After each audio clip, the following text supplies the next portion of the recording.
I've been a stocker. I used to keep cows and calves, and I couldn't put enough calves together to market them the way I wanted to. But with yearlings, I can sell them in truckload lots, and you know, if you got 15 or 20 cows, it's hard to put a load together. So, about 200 acres of grass to graze, and I'll harvest about 40 to 50 acres of hay. Try to run between 150 and 200 at a time, and in a year's time I'll probably 350, 400 head. Well, 4 to 5 weight calves, mostly bulls, because that's what's available here locally. I try to buy them local, straight off the farm. That way it seems to cut down on sickness, a little cheaper veterinarian bill that way. I buy steers, heifers, bulls, whatever the guy's got, but I try to get the heifers straightened out and to 600 pound, and I ship them before they start coming in heat so bad. Our closest stockyard's about an hour away. There's a take-up station. It's about an hour and 15 minutes away. That's basically the local competition.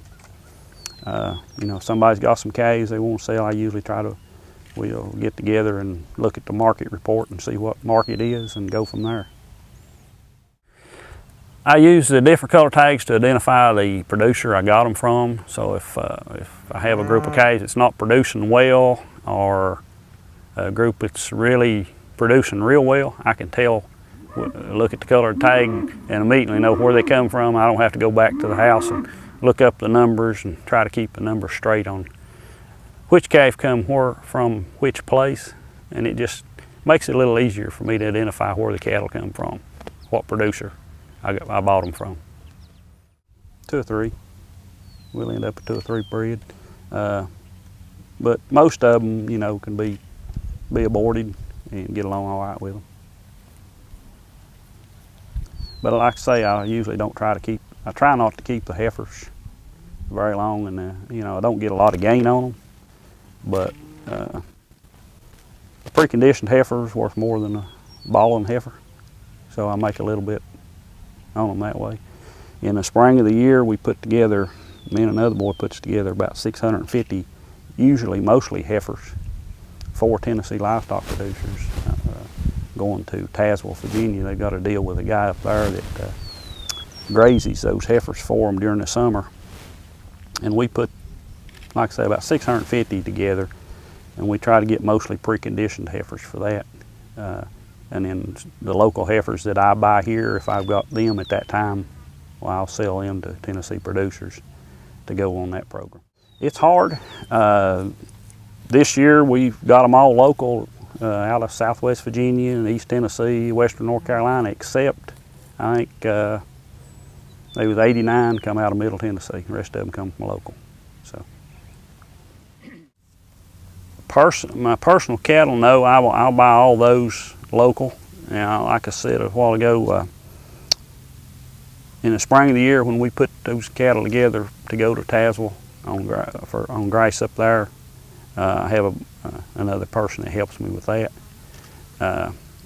He helps buy them, he helps work them, haul them, whatever we need to do to get those up there. He works with Tennessee producers too, just like I do. I also, mostly in the spring of the year, there's 2 or 3 more producers in this area that just wants to graze some cattle in the summertime, and I buy those, work them, precondition those for them, and works out pretty good. Also, most of those will come back through the video sales or on contracts, so I get to buy them and sell them. But you know, buying them local, you buy what the producer has, but I don't have a preference. It's the guy on the other end's preference, and what he wants is what I want. I try to stay away from exotics. Don't want anything much with ear on it, or a lot of ear, or real straight Charolais. Yeah, I've got a couple. that grazes a few. I lease some property and graze some on it, and I do have some custom grazed cattle on a poundage basis, and I've got one person that just he leases me the pasture, but he takes care of the cattle, so that works real good. On a poundage basis. Yeah. Their responsibilities. Their responsibility is taking care of the cattle, keeping mineral to them. If there's any feed involved, they purchase the feed, and I pay them so much per pound gain, and then we weigh them in and weigh them out, and it works real good. That's the way the deal is in Tazewell. The cattle's weighed going in, and they're paid so much a pound for what they gain during the summer when they come out. Off the cow, I'll keep them in a weaning lot for a week, 10 days, get them eating, keep good hay and grain in front of them with good fresh water.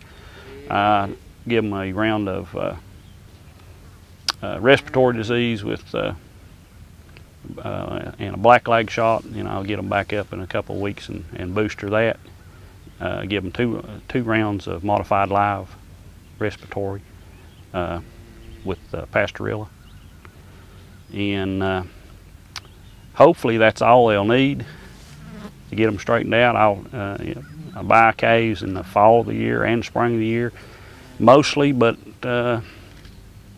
if I can find them, I'll buy them year-round if I've got somewhere to put them. Buy a few about all the time. Buying them local, straight off the farm, the last few years, it's run less than 0.5%. Way less. How about pulls that you have to come back in and treat? Out of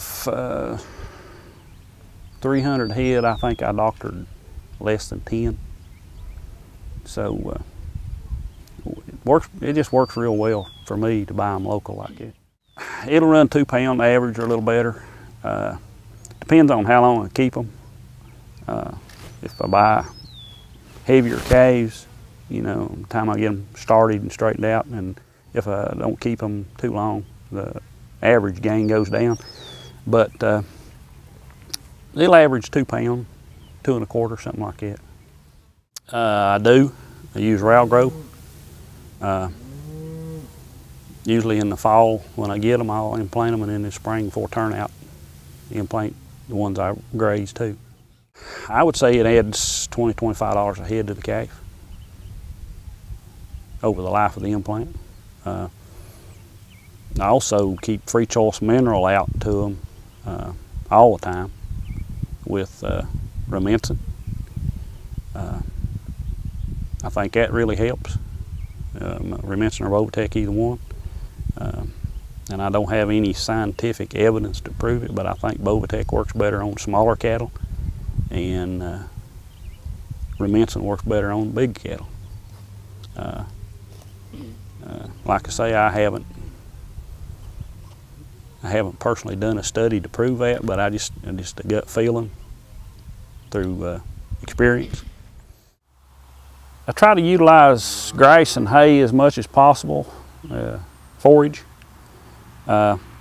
During the winter months, I'll feed a couple pounds a day per head, hand fed. I like to hand feed them. It gives me a little more opportunity to observe the way they act. Easier to catch a sick before it gets sick. And before I ship a cattle, I'll start feeding them a couple pounds a head per day, just to more or less get them coming in easier to catch. But other than that, it's mostly forage, grass, hay. You know, keep free choice mineral out all the time, vitamin mineral mix. I think that's about as important as anything. I think it's a good mineral program. It's a premix. I use right now I'm using a 14% feed with Bovitec. There's a knack to being able to do that doctoring one a day before it gets sick is a lot easier than doctoring it 2 days too late. Just timid, standoffish, not coming in eating like normal. And you know, if you hand feed them every day, you can catch their tendencies of how they act. And just if you observe them a little, you'll know if they're not acting like they usually do. Vaccines and everything, probably $20, $25 a head. It's very much so. You know, if you wait too late to doctor them, you're just wasting the medicine, in my opinion. It's a lot easier to get one over being sick if you can doctor it at the right time. Timing is everything. Timing is everything. The scales is under the chute, yeah. What do you use your scales for? Just to check weights, to see if I'm getting anywhere near close to marketing weights. Gives me a better opportunity to know what I'm selling, if I know about what they're going to weigh. Sometimes, to know the dosage, the right dosage, you can use it that way. Usually you can guess pretty close to the weight, but sometimes on some of the antibiotics and stuff, you need to know pretty well what they weigh, and you can weigh them that way and tell exactly what to give them. We marketed through the video sales with Tennessee Livestock Producers, or contracted through them to through an order buyer. I've got a load of these cattle here contracted to go in August. They've been sold for about 3 months. So the way the market's fluctuating the last couple of years, that's worked pretty good to go ahead and forward contract them. The last 3 or 4 years on the contract, I've contracted at least 1 or 2 loads, and the same guy's done the contracting on, the same buyer has contracted those cattle. Everybody seems to get along good with them, haven't had any complaints. So, you know, if you ship a load of cattle and don't have a complaint, the buyer was happy. But if you hear anything back from the buyer, it's not good.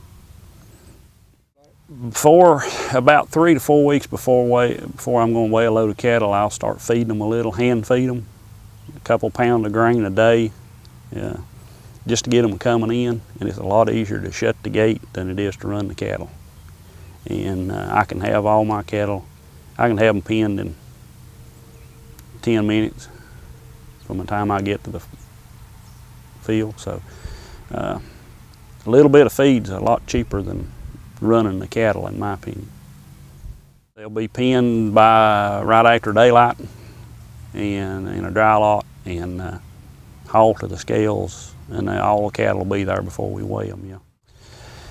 Yeah. If I sell a truckload, I've got several different pastures, but most of them's within a 3-mile radius of the scales where they would be weighed, and I would give a 2% shrink at the scales. And when I ship the cattle and they arrive at the feed yards, they'll shrink about, after a 2%, they'll shrink about a 6%. So that's within line. I think the biggest challenge is today is environmentalists and animal rights groups, and especially the misinformed public. There's so much misinformation going around about cattle producers and agriculture in general that, to me, that's the biggest challenge. Just informing the public of the right way that we are doing things, and that we don't mistreat the cattle. We try to do everything right.